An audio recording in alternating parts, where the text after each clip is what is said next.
أعوذ بالله من الشيطان الرجيم. السلام عليكم ورحمة الله.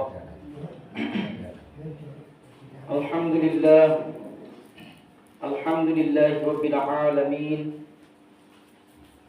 والصلاة والسلام على أشرف الأنبياء والمرسلين وعلى آله وأصحابه أجمعين. فقد قال الله تعالى في القرآن الكريم والفرقان الحميد: فأعوذ بالله من الشيطان الرجيم. بسم الله الرحمن الرحيم. إنما المؤمنون إخوة فأصلحوا بين أخويكم واتقوا الله لعلكم ترحمون. وقال النبي صلى الله عليه وسلم: المسلمون كرجل واحد، إن اشتكى عينه اشتكى كله، وإن اشتكى راسه واشتكى كله، أو كما قال عليه الصلاة والسلام. মহান আল্লাহ তাআলা শুকর আদায় করছি যে আল্লাহ তাআলা আপনাকে আমাকে এখন পর্যন্ত সুস্থ রেখে আল্লাহর ঘরে আসার তৌফিক দান করেছেন। সকলে বলি আলহামদুলিল্লাহ। আপনার আমার মতো কত সুস্থ সবল মানুষ অসুস্থতা ছাড়াই হঠাৎ করে মারা গিয়েছে, আছে না? অনেকজন আছে, ছোট নাই বড় নেই। যখন যার মৃত্যুর ডাক পড়বে তাকে আল্লাহর ডাকে সাড়া দিতে হবে। প্রিয় উপস্থিতি, আমি আপনাদের সামনে কোরআন কারীমের সূরাতুল হুজরাতের একটি আয়াত 26 নং পারা 16 নং সূরার নাহল, সূরাতুল হুজরাত 49 নং সূরা 26 নং পারা 49 নং সূরা সূরাতুল হুজরাতের একটি আয়াত আপনাদের সামনে উপস্থাপন করেছি। এই আয়াতের মধ্যে অনেক ব্যাপক কথা। প্রিয় উপস্থিতি, শুরুতে তাদেরকে স্মরণ করছি যারা আমার সামনে একসাথে উঠা বসা করতো, মসজিদে আসতো, নামাজ পড়তেন, আল্লাহর আহ্বানে অর্থাৎ আজান পড়ার পর পরে মসজিদে আসতেন, থাকতেন, সময় দিতেন পাঁচ ওয়াক্ত নামাজে। এমন কিছু মুসল্লি ছিলেন না? ছিলেন, কিন্তু এখন নাই। একদিন আপনি আমিও থাকবো না, কিন্তু এই সময়টা, এই জায়গা, এই অবস্থান সবকিছু আল্লাহর তাআলার কাছে সাক্ষী হিসেবে প্রমাণ হয়ে যাবে। সুবহানাল্লাহ।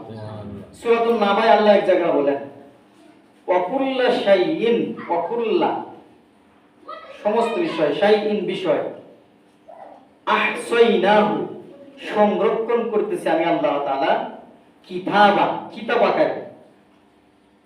প্রিয় উপস্থিতি, তাহলে কোনো কিছু বাদ যাওয়ার বিষয় নয়। মুহতারাম হাজিরিন,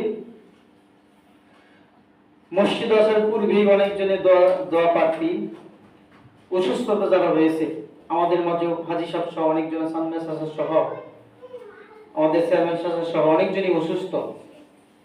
আল্লাহ তাআলা সকলকে, শুরুতে আল্লাহ তাআলার কাছে যাচ্ছি, আল্লাহ তাআলার কাছে আরজি পেশ করছি, আল্লাহ তাআলা তাদেরকে হায়াত থাকলে হায়াতে তৈয়বা দান করুক, আল্লাহ তাআলা পরিপূর্ণভাবে সুস্থতা দান করুক। সকলে বলে আমিন। আপনি যদি আরেকজনের জন্য দোয়া করেন, এই দোয়াটা হাদিসের বর্ণনা অনুযায়ী আপনি নিজের আগে উপকার হয়। সুবহানাল্লাহ। কিছু সংখ্যক মানুষ উম্মতে মুহাম্মাদি, যারা মুহাম্মদ সাল্লাল্লাহু আলাইহি ওয়াসাল্লাম উম্মত আমরা যারা, হাসরের দিন কিছু সংখ্যক মানুষ আফসোস করবে আর বলতে থাকবে দুনিয়াতে আমাদের দোয়া কবুল এত দরকার ছিল না। কারণ দুনিয়াটা হলো নগণ্য একটা জায়গা, স্বল্প একটা সময়, সেটার প্রতিদান হলো পরকাল। যার একটা দিন হবে, কিয়ামতের দিন একটা দিন হবে দুনিয়ার 50,000 বছরের সমান।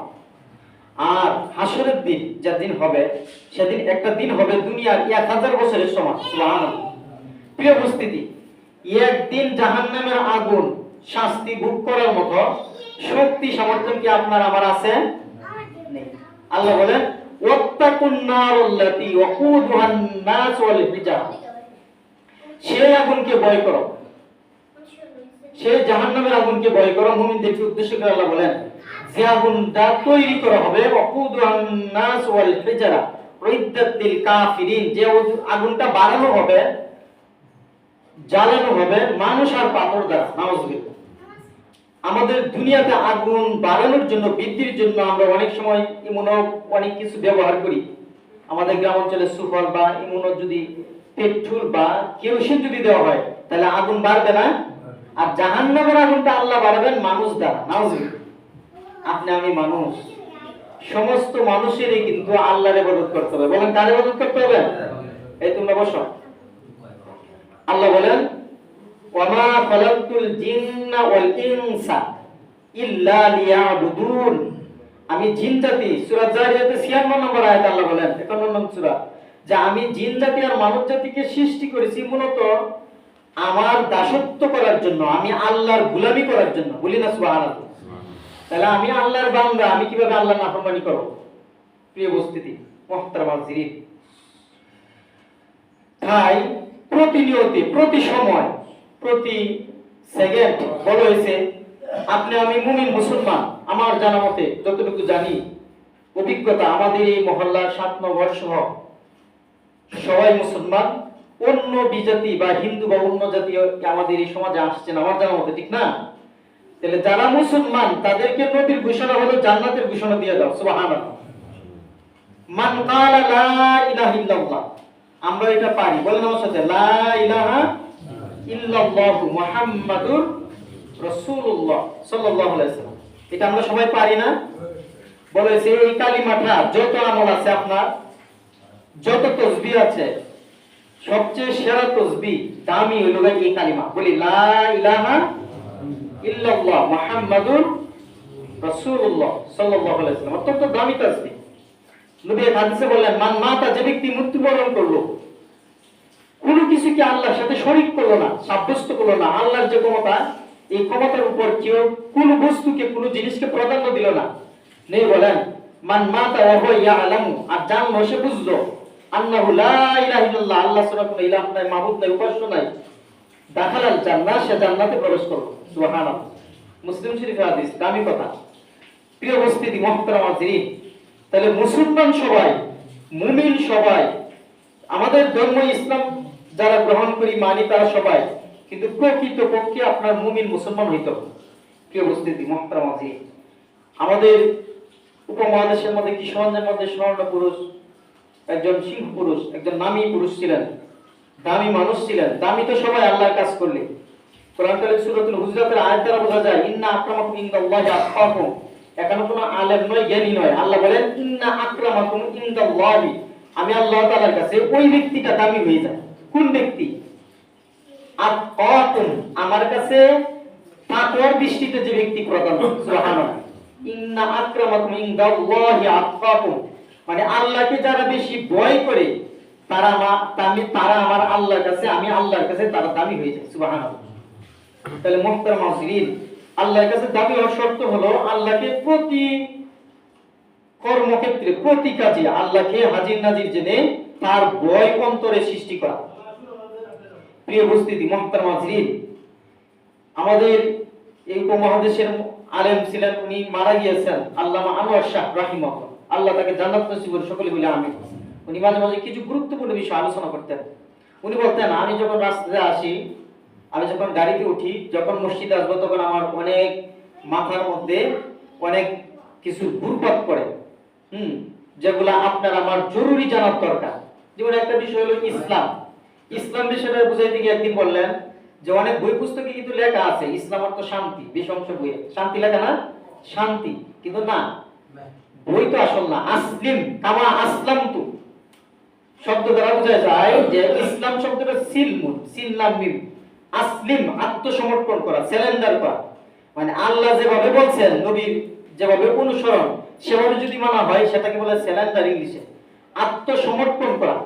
আপনি যদি আল্লাহর কাছে, আল্লাহর হুকুমতের কাছে, নবীর নিয়ম নীতি আদর্শের পথে যদি আপনি মান্য নেন, আমল করেন, আত্মসমর্পণ করেন, তবে আপনার মধ্যে শান্তি আসবে। বলি না সুবহানাল্লাহ। আর এই শান্তির পথে ইসলামে আসার জন্য আল্লাহর হুকুম হলো ইয়া আইয়ুহাল্লাযীনা আমানু দুখুলু ফিস সিলমি কাফা, ইসলামে এমন ভাবে আত্মসমর্পণ করবে পরিপূর্ণভাবে। ইসলামের কিছু মানি আমি, কিছু মানি না, বিষয়টা এমন না।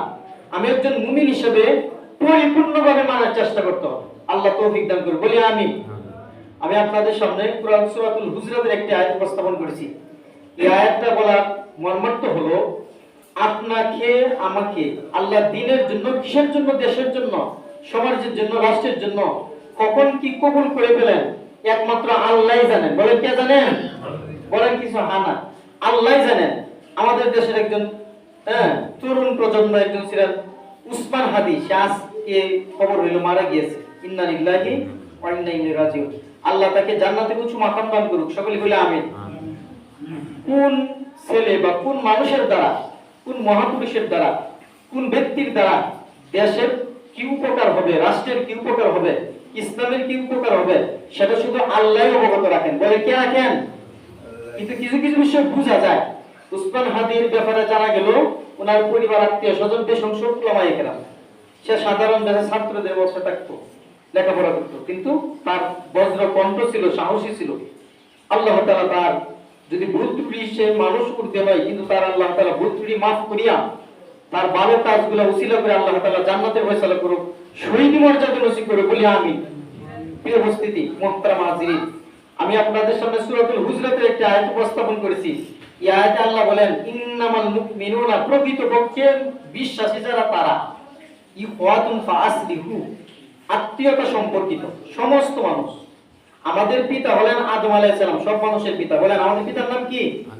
আপনার আমার পিতা রয়েছে, কিন্তু মূল পিতা যিনি, যিনি সর্বপ্রথম মানুষ, মহামানব, নবী, উনি হলেন আদম আলাইহিস সালাম। বলেন নাম কি?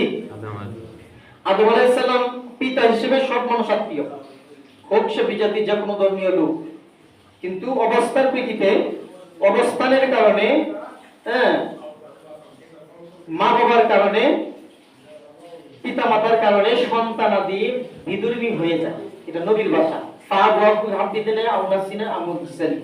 তাহলে পিতা মাতাটাই একজন লোক, নবী সাহাবী উমর রাদিয়াল্লাহু তাআলার কাছে কথাগুলো গুরুত্ব দেন। আয়েশা বলতেছে, আমি আমার পিতার বিরুদ্ধে অভিযোগ করতেছি, কিন্তু তুমি তোমার আব্বুর বিষয়ে, বাবার বিষয়ে অভিযোগ করতে আসছো, কারণ কি? বলতেছে, হ্যাঁ, আমার আব্বু আমার যতগুলো আমার দায়িত্ব রয়েছিল, দায়িত্বগুলো আমার বাবা পালন করে নাই। উমর রাদিয়াল্লাহু তাআলা আনহুকে বলা ইসলামের দ্বিতীয় খলিফা। লাউকানা নাবিন লাকানা উমর ইবনে খাত্তাব রাদিয়াল্লাহু তাআলা আনহু। তিরমিজি শরীফে হাদিস আছে, আবু বকর রাদিয়াল্লাহু আনহুর বৈশিষ্ট্য আলাদা রয়েছে, কিন্তু তিরমিজি শরীফে হাদিস নয়, বলেন আমার পরে যদি কেউ নবী হইতো তাইলে সে যোগ্য ব্যক্তি ছিল উমর। সুবহানাল্লাহ। তাহলে নবী হওয়ার আমল তার মধ্যে ছিল, এইজন্য নবী ঘোষণা দিয়েছেন। এই উমর রাদিয়াল্লাহু তাআলা ন্যায় বিচারক ছিলেন, আদল প্রতিষ্ঠা করছেন। উমর রাদিয়াল্লাহু কাছে এই ছেলে যখন একজন আসলো, আয়েশা বলতেছে, আমি আমার আব্বার বিরুদ্ধে অভিযোগ করতে আসছি। বলতেছে, তুমি তোমার বাবার বিরুদ্ধে অভিযোগ করতে আসছো, ব্যাপারটা কি বলো দেখি। বলছে, আমি আমার বাবা আমার উপর যে দায়িত্বগুলো আছে, এই দায়িত্বগুলো পালন করে নাই, তাইলে আমি আমার বাবার বাধ্যগত বাবার কথা শুনবো কিভাবে? প্রিয় উপস্থিতি, মুহতারাম আজিজ, উমর রাদিয়াল্লাহু ন্যায় বিচারক ছিলেন। উমর রাদিয়াল্লাহু লোকের মাধ্যমে, দেশ প্রশাসনের মাধ্যমে তাকে নিয়োগ করলেন এবং তাকে আনাইলেন। উমর রাদিয়াল্লাহু দরবারে উনি আসলেন, ছেলের বাবা। আয়েশা বলতেছে, তোমার ছেলে যে অভিযোগগুলো করছে, অভিযোগগুলো কি সত্য? বলছে, কি অভিযোগগুলো? তার যখন পরিপূর্ণ বয়স ছিল, পরিপূর্ণ বয়সের পূর্বে যখন দ্বীনি জ্ঞানের দরকার ছিল, সেগুলো কি তুমি দিয়েছিলে? বলছে না। বলছে, হে আমিরুল মুমিনিন, আমি আমার বাবার পক্ষ থেকে যেটা আমার জন্য প্রাপ্য ছিল, সঠিক শিক্ষা দেওয়া, সুশিক্ষা দেওয়া, সেটা আমার বাবা দেয় নাই, এই জন্য আমি আমার বাবার বিরুদ্ধে অভিযোগ করতে আসছি। প্রিয় উপস্থিতি, মুহতারাম আজিজ, সূরা হামিম শেষদায় রয়েছে যে মা বাবাকে, এই অভিভাবকদেরকে সন্তানাদি ডাকানো হবে, ডাকিয়া বলবে, তাদের কারণে, যেহেতু বাবার কারণে, মার কারণে, আমার আত্মীয় স্বজন, আমার এই গার্জিয়ান, আমার এই শিক্ষাগুরুর কারণে যেহেতু আমি জাহান্নামে হয়েছি, তাদেরকে নিয়ে আসেন, তাদেরকে আমি পৃষ্ঠ প্রদর্শন করবো, লাভ দিব। নাউজুবিল্লাহ। প্রিয় উপস্থিতি, মুহতারাম আজিজ, কেউ কিন্তু পার পাবো না। এই জন্য নিজেদের যে দায়িত্বগুলো, সেগুলো সুচারুভাবে পালন করতে হবে। প্রিয় উপস্থিতি, মুহতারাম আজিজ, তাই আমি আপনাদের সামনে বলতেছিলাম সূরাতুল হুজরাতের কথা। আল্লাহ তাআলা বলেন, ফাআসলিহু, তোমাদের এই সম্পর্কের কারণে, ভ্রাতৃত্ব সম্পর্কের কারণে অনেক সময় গরমিল হয়ে যায়। ফাআসলিহু, তোমার সংশোধন করো, সমাধান করো। যেটা আমরা সাধারণভাবে সামাজিকভাবে যেটা মনে করি, ঝগড়া বিবাদ কোনো কিছু সমস্যা হইলে যে দরবারের মাধ্যমে সালিসের মাধ্যমে ব্যবস্থা করা, সঠিক সমাধান করা। আল্লাহ বলেন ফাসলিহু, সংশোধন করো বাইনা আখওয়াইকুম, তোমাদের নিজেদের আত্মীয় ভ্রাতৃত্বদের মধ্যে। ওয়াত্তাকুল্লাহ, আর আমি আল্লাহকে ভয় করো। লাআল্লাকুম তুরহামুন, আমি আল্লাহকে যদি ভয় করো আর তোমরা মীমাংসার মধ্যে পথ যদি অবলম্বন করো, তাইলে আমি আল্লাহ তাআলা তোমাদের উপর, লাআল্লাকুম দ্বারা সম্ভবত আশা করা যায় তোমাদের উপর, যে আমি পরিপূর্ণভাবে দয়া করব। সুবহানাল্লাহ। লাআল্লাকুম তুরহামুন অর্থ হলো আশা করা যায়। তাহলে আল্লাহ যদি দয়া করেন আমাদের উপর, আল্লাহ যদি ইহসান করেন আমাদের উপর, আল্লাহ যদি আমাদের উপর মাফ করেন, তাহলে কি বোঝা যায় এর চেয়ে বড় সফলতা আরো আছে? প্রিয় উপস্থিতি মুহতারাম মুসলিম, আল্লাহ তাআলার এই ঘোষণা, এই বাণীটা সম্পর্কে আমাদের কিশোরগঞ্জের আরেকজন হুজুর বলতেছিলেন, শামসুল ইসলাম সাহেব, উনি মারা গিয়েছেন, আল্লাহ তাআলা উনাকে জান্নাতুল ফেরদাউস নসিব করে সকলে বলে আমিন। বলতেছিলেন সূরাতুল হুজরাতের আলোচনা যদি মানুষের মধ্যে বেশি বেশি প্রচলন হয়, তাহলে সমাজে অন্যায় অবিচার দূর হবে। আসলে মূলত এটাই আল্লাহ তাআলা কুরআন নাজিল দিয়ে আমাদের উপর দিয়েছেন মূলত সঠিক রাস্তায় পরিচালনের জন্য। বলেন কি রাস্তা? ভুল রাস্তা না, হুদাল লিন-নাস, শব্দের তো সঠিক রাস্তা, সঠিক হেদায়েতের উপর।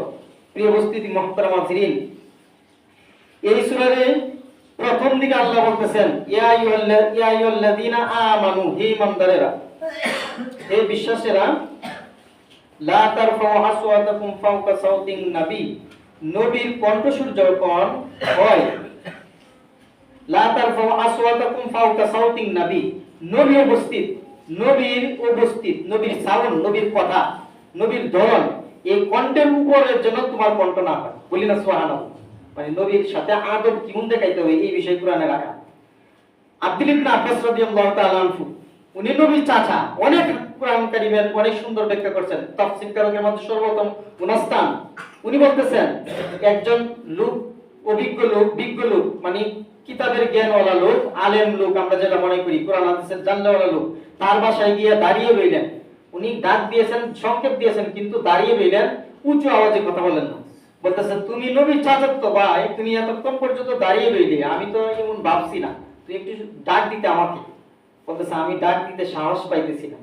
ডাক তো দিছি, কিন্তু আমার এই ডাক, আমার এই সাউন্ড যদি উঁচু হয়ে যায়, আপনি যদি বিরক্ত হন, তাইলে আল্লাহ যে কোরআনে আয়াত নাযিল করেছেন নবীর শানে, তাহলে আপনি তো নবীর ওয়ারিস। সুবহানাল্লাহ। দেখেন আব্দুল ইবনে আব্বাস সম্পর্কে বলা হয় কোরআনের যতজন ব্যাখ্যা করছে এর মধ্যে সর্বপ্রথম এক নাম্বার স্থান তার, রাইসুল মুফাসসিরিন। একজন বিজ্ঞ সত্য আরেকজনকে গুরুত্ব দিলেন, প্রাধান্য দিলেন, মর্যাদা দিলেন, স্থান দিলেন। এটা আপনার আমারও দায়িত্ব। আল্লাহ আমাদের সুচারুভাবে পালন করার তৌফিক নসিব বলি আমিন। দেখেন কেন নবীকে আল্লাহ উদ্দেশ্য করে বলেন, হে নবী আপনি ঘোষণা দেন, কুল হাল ইস্তাবিল লাযীনা ইয়ালামুনা ওয়াল লাযীনা লা ইয়ালামুন, যারা জানলেওয়ালা, যারা জানলেওয়ালা, যারা জানে, জ্ঞান আছে, আর যারা জানে না কোনো যে বিষয়ে, অনেক বিষয়, তারা কি সবাই সমান? বলেন সমান? এই জন্য বলেছি যারা জানে যে বিষয়ে তাকে প্রাধান্য দিতে হবে। একদিন এক লোক প্রশ্ন করতেছে যে আপনি যে বললেন যে কোরআন কারীমের সকল বিষয় আলোচনা আছে, এখন আমি একটা বিষয় প্রশ্ন করব, এটার উত্তর যদি সঠিক দিতে পারেন তাহলে আমি এই তওবা করে অন্যায় রাস্তা পরিহার করব। আমি বলতেছি কি প্রশ্নটা বলেন দেখি। সব প্রশ্ন উত্তর তো সবাই সম্ভব না। নবী যখন অনেক প্রশ্ন উত্তর পাচ্ছেন না, জিবরিল আসতেন। বলেন কি আসতেন? আগামীকাল উত্তর দিব। কোরআন সূরা কাফ আর সূরা দুহার শানে নজুলে রয়েছে যে নবী বলছিলেন কোন একটা বিষয়ে, যে তাদের বিদুর্মীরা আয়েশা প্রশ্ন করছিলেন রূহটা কি। জুলকার নাইন কি একজন লোক ছিলেন, সারা দুনিয়া ভ্রমণ করেছিল, কয়েকটা প্রশ্ন ছিল, নবী বলছিলেন আগামীকাল উত্তর দিব। কিন্তু আল্লাহ নবীকে কিছুদিন কষ্ট দিলেন, জানাইলেন যে ইনশাআল্লাহ না বলার দরুন। এটা আল্লাহর পক্ষ থেকে এক শিক্ষণীয় বিষয়। প্রিয় উপস্থিতি মুহতারাম মুসলিম, তাহলে সব বিষয় সবাই উত্তর দেওয়া সম্ভব হয় না, তবে সময় নিতে হয়। বলেন কি নিতে হয়? আমি বলা হয়েছে যে আপনাকে সময় নিয়ে উত্তর দিব, যদি না পারি, কিন্তু সময় দিতে হবে। আচ্ছা এই মুহূর্তে যদি আপনি পারেন তাহলে হয়ে যাবে, তো আমি মানিয়ে নিব। কিন্তু কি বিষয়? কোরআনে সব বিষয় যেহেতু আলোচনা আছে, বলেন তো দেখি আজকে বাজারে এই মাছটা, একটা মাছের নাম বলো, ওই মাছটা কত কেজি? আচ্ছা ওই প্রশ্নটা করছি কি আটকানির জন্য না? বলেন দেখি আপনারা, আটকানোর জন্য না? দেখেন সুবহানাল্লাহ, আল্লাহ কোরআন কারীমের সূরা নাহলের 89 নম্বর আয়াত আল্লাহ বলেন ওয়া নাযালনা আলাইকাল কিতাবা তিবয়ানান লিকুল্লি শাইইন ওয়া হুদাও ওয়া রাহমা ওয়া বুশরা লিল মুসলিমিন। সুবহানাল্লাহ। আল্লাহ বলতেছেন আমি আপনার উপরে কোরআন নাযিল করেছি, কিতাব নাযিল করেছি মূলত মানুষের উদার অবশ্যালীন মুসলিমের মুসলমানদের সুসংবাদের জন্য। বিয়ানাল লিকুল্লি শাই, কোনো বিষয় বাদ নাই, সব বিষয় বর্ণিত হয়েছে। প্রিয় উপস্থিতি, তাহলে এই প্রশ্নের উত্তর হলো আল্লাহ তাআলা সূরাতুন নাহলের আয়াত তেলাওয়াত করা হলো যে সূরাতুন নাহলের আল্লাহ এক জায়গায় বলছেন, সূরাতুল আম্বিয়া এক জায়গায় বলছেন ফাস আলু জিজ্ঞেস করো, ফাস আলু আহলা যিকরি ইন কুনতুম লা তাআলামুন, তুমি জিজ্ঞেস করো জানো, যে বিষয় তুমি জানো না যে জানে তার কাছ থেকে। তাহলে এই আয়াতে আল্লাহ বলে দিবেন যিনি মাছ বিক্রেতা, যিনি ব্যবসা করে, সে জানলেওয়ালা, সে এখন বর্তমান এই বাজারে এখনই কত টাকা কেজি বিক্রি করতেছে, বিষয়টা এমন না? তাহলে আল্লাহ বলতেছেন ফাস আলু জিজ্ঞেস করো আহলা যিকরি ইন কুনতুম লা তাআলামুন, যে বিষয় তোমার জানা নেই। তখন আল্লাহ বলছেন যে বিষয়ে জানা নেই, সব বিষয়ে সবাই অভিজ্ঞ নয়, সবাই বিজ্ঞ নয়। তাইলে মাছ যিনি বিক্রি করেন উনি জানেন মাছের বিষয়ে, অর্থাৎ ওনার কাছে যদি এই মাছটা থাকে তাহলে প্রশ্ন করে দেখেন, আপনি জিজ্ঞাসা করেন, সে অবশ্যই বলে দিবে। সুবহানাল্লাহ। এই লোকটা এই মুহূর্তে তো অবাক করে ভালো হয়ে গেল। সুবহানাল্লাহ। বলছে আমি আমার উত্তর পেয়ে গেছি। আমি মনে করছি এটা টেস্ট করবে আপনার কোরআনে আছে কিনা। আমি বললাম কোরআনে আছে মানে এই সূরা নাহলের 27 নম্বর আয়াতে রয়েছে, সূরা নাহলের 27 নম্বর আয়াতে রয়েছে, সূরা আম্বিয়ার 7 নম্বর আয়াতে রয়েছে। বলে তাই নাকি? আমি হ্যাঁ, আল্লাহ গুরুত্ব দিবেন যে যে বিষয় জানে। তাহলে কোন বিষয় বাদ নাই, বিষয় এমন না, এটা হলো সংক্ষিপ্ত একটা গ্রন্থ। প্রিয় উপস্থিতি মুহতারাম হাজিরিন, আল্লাহ তাআলা বলতেছেন ইন্নামাল মুমিনুনা ইখওয়া, সমস্ত মুমিন বিশ্বাসীরা একে অন্যের আত্মীয় সম্পর্কিত, ভ্রাতৃত্ব সম্পর্কিত। নবী এর ব্যাখ্যায় বলেন লিল মুসলিমা আলাল মুসলিম সিত্তু বিল মারুফ ইসাল্লিমু আলাইহি ইযা লাকিয়াহু ওয়া ইয়াযিবু ইযা দাহু ওয়া ইয়াসমিতু ইযা আতাশা ওয়া ইয়াউদু ইযা মারিদা আও কামা ক্বালা সাল্লাল্লাহু আলাইহি হাদিসের এক অংশ হলো যখন মুসলমান একজন মুসলমান উপর মুসলমানের দায়িত্ব আছে, কিন্তু আপনার প্রতি আমার দায়িত্ব আছে, আপনি আমার প্রতি দায়িত্ব আছে। আল্লাহ নবী বলেন একজন মুসলমান উপর মুসলমানের অনেক দায়িত্বের মধ্যে 6টা দায়িত্ব গুরুত্বপূর্ণ। বলেন কয়টা? নাম্বার 1 ইসাল্লিমু আলাইহি ইযা লাকে, সাক্ষাৎ হলে সালাম প্রচলন করা, সাক্ষাৎ হলে সালাম দেওয়া। বলেন কি করা? ও জিবু ইযা দাহু, যখন আপনাকে আহ্বান করে আহ্বানে সাড়া দিতে হবে।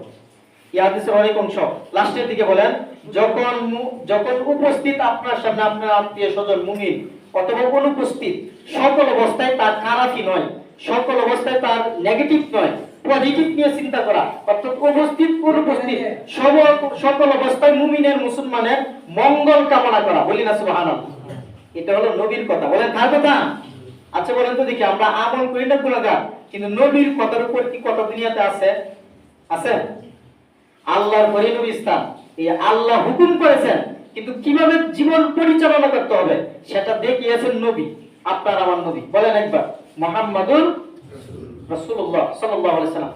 নবী বলেন লা ইউমিনু আহাদুকুম হাত্তা ইউহিব্বু লি আখিহি মা ইউহিব্বু লি নাফসিহি, তোমরা মুমিন হতে পারবে না, বিশ্বাসী হতে পারবে না, নিজের কাছে ভালো লাগা জামা পোশাক, নিজের কাছে ভালো লাগা আসবাবপত্র, নিজের কাছে ভালো লাগা নিজের স্থান, নিজের বাসা, নিজের বাড়ি, অপর জনের কাছে এই মন মানসিকতা দরদি তোমার মধ্যে নাই, তাহলে তুমি মুমিন নামে মাত্র, প্রকৃতপক্ষে তুমি মুমিন নও, মুসলমান নও। নাউজুবিল্লাহ। কত বড় দামি কথা। ইমামুল আজম বলেন কাশফুল বারী, বুখারীর ব্যাখ্যা গ্রন্থে রয়েছে, যে ব্যক্তি কয়েকটি হাদিসের মধ্যে এই হাদিসের আমল শুরু করে দিবে, সঠিক আমল শুরু করে দিবে, দেশের মধ্যে সমাজের মধ্যে অরাজকতা, অশান্তি, বিশৃঙ্খলা থাকবে না। বলি না সুবহানাল্লাহ। দেখেন বিষয়টা কি, সহজে বলতেছি। আমার কাছে যে জিনিসগুলো ভালো লাগার বিষয়, একজন অসহায় মানুষের কাছে যদি এই জিনিসগুলো হইতো তাহলে তার জন্য ভালো হইতো। অর্থাৎ বস্ত্রহীন ব্যক্তি বস্ত্র পায় না, বর্তমানে শীতের সময় অনেক কষ্ট করে, আপনি কতজন মানুষের উপকার করতেছেন, এগুলো উসিল্লা যদি হয়ে যায়, আপনি নামাজ পড়ি, আমি 5 ওয়াক্ত অনেক তাসবিহ পড়ি, অনেক আমল করি, সেগুলো তারা গ্যারান্টি দেওয়া যাবে না। বলেন কি দেওয়া যাবে না? অহমিকা করা যাবে না। আল্লাহ কোন উদ্দেশ্যে কোন উসিলায় কাকে মাফ করে দেন একমাত্র আল্লাহই জানেন। বলে কে জানেন? সূরা মাইদায় আল্লাহ বলেন ইয়া আইয়ুহাল্লাযীনা আমানুত্তাকুল্লাহ ওয়াবতাগু ইলাইহিল ওয়াসিলা, হে ঈমানদারেরা তোমরা আল্লাহকে ভয়, আমি আল্লাহকে ভয় করো আর ওসিলা তালাশ করো। ওসিলা মানে বিভিন্ন মাধ্যম, বিভিন্ন সিস্টেম, বিভিন্ন ভালো কাজ। রাস্তার মধ্যে কষ্টদায়ক বস্তু সরানো, এটাও ভালো কাজ। আপনাকে আপনার কথার দ্বারাতে সহযোগিতা করা, টাকা পয়সার দ্বারাতে সহযোগিতা করতে পারলাম না, সময়ের দ্বারা তো সহযোগিতা করা। যদি উসিলা হয় আল্লাহকে খুশি করার জন্য হয়, তাহলে আল্লাহ এটা উসিলা করে আপনি মাফ করে দিতে পারেন। সুবহানাল্লাহ। বলেন দি পারেন কি না? মহিলা জঘন্য হাদিসে পাওয়া যায়, জঘন্য ছিল। জঘন্য মানে আপনি যেমন মনে করতে পারেন সবচেয়ে নিকৃষ্ট। মহিলার একটা প্রাণী কুকুরকে সে পানি পান করাইল, আল্লাহ তাআলা তার নাজাতের ব্যবস্থা হয়ে গেল। সুবহানাল্লাহ। যেন কাকে আল্লাহ কোন উদ্দেশ্যে মাফ করেন বলা যায়।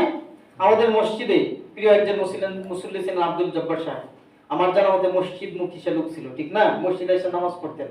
এমন অনেকজন মানুষ মসজিদ, জায়গা, অবস্থান, স্থান এগুলো আল্লাহ তাআলার কাছে সাক্ষী হিসেবে থাকবে, এগুলো প্রমাণ হয়ে যাবে জান্নাতে যাওয়ার জন্য। সুবহানাল্লাহ। এই জন্য আসুন অনেক আমল করি, আমরা মসজিদমুখী হওয়ার চেষ্টা করি, বলি ইনশাআল্লাহ। আমাদের মধ্যে অসুস্থতা অনেকজন রয়েছেন, অসুস্থতা যারা রয়েছেন অনেকজনই দোয়া প্রার্থী। আমাদের এই চাচা সহ এই যে সানমে চাচা অনেক অসুস্থ, লড়াচড়া করতে পারতেছে না। আমাদের এই জাহাজি সাহেব আছেন যারা অনেকজনই অসুস্থ, আল্লাহ তাআলা তাদেরকে সুস্থ দান করুন। হায়াতের মালিক আল্লাহ, বলেন হায়াতের মালিক কে? আপনার আমার কখন মৃত্যু হয় জানা নাই। যদি আল্লাহ তাআলা হায়াত দুনিয়াতে রাখেন, হায়াতটা যেন পবিত্র হয়, তো ইবা মানে পবিত্র হায়াত, আল্লাহ তাদেরকে যেন পবিত্র হায়াত দান করেন, বলি আমিন। আবার বলতেছে আমাদের বাংলাদেশের জন্য একজন লোক, ওনার জন্য সারা বাংলাদেশ মানুষ কাঁদতেছে, ওনার নাম উসমান হাদি। উনাকে আল্লাহ তাআলা শাহাদাতের মর্যাদা নসিব করুন, বলে আমিন। আমাদের দেশের জন্য, রাষ্ট্রের জন্য, সমাজের জন্য যারা মারা যায়, হ্যাঁ, আপনার কাছে আমার মনে আকাশে মনে হইতে পারে সে শহীদ না, কিন্তু আল্লাহর কাছে যদি কবুল হয়ে যায়, সময়, দেশ, স্থান, মানুষের দরদ মাথা নিয়ে যারা মারা যায় তাদেরকে শহীদ বলা হয়। বলেন কি বলা হয়? তবে শহীদ হয়েছে না আমার এমন মনে হইতেছে, তাই না? আপনার আল্লাহর কাছে এই কথাটা তো বলা যায়, আল্লাহ তাআলা তাদেরকে শহীদ মর্যাদা নসিব করুক। দেশের জন্য যারা মারা গিয়েছিলেন মুসলমান, তাদের নাম অনুযায়ী বোঝা যায়। সালাম বরকত জব্বার, আব্দুল জব্বার, এই যে বাসান্তরের জন্য, মুসলমানের জন্য নেক দোয়ার উদ্দেশ্য নিয়ে দোয়া করতে হয়, এটা নবী নির্দেশ রয়েছে। এজন্য যারা মুসলমান বলেছে, মুসলমান যারা, তাদেরকে আল্লাহ তাআলা শহীদ হিসেবে কবুল করুন, বলি আমিন। আমাদেরও মন মানসিকতা নিয়ে, দেশ দেশের মহাব্বত নিয়ে, দেশের উন্নয়ন নিয়ে কাজ করতে হবে। এই মনের মানসিকতা সবারই থাকতে হবে। হুব্বুল ওয়াতান মিনাল ঈমান, দেশপ্রেমটা হলো, দেশের মহাব্বত হলো ঈমানের অংশ। বলেন কিসের অংশ? ঈমানের অংশ। আল্লাহ আমাদেরকে সহি সমাজ দান করুক, সহি বুদ্ধি দান করুক, জ্ঞান দান করুক। আল্লাহ আমাদের টুকি বাঁকা আমলগুলো কবুল আর মঞ্জুর করে নাও। যারা সুন্নাত নামাজ আদায় করেন না, 4 রাকাত সুন্নাত নামাজ আদায় করেন।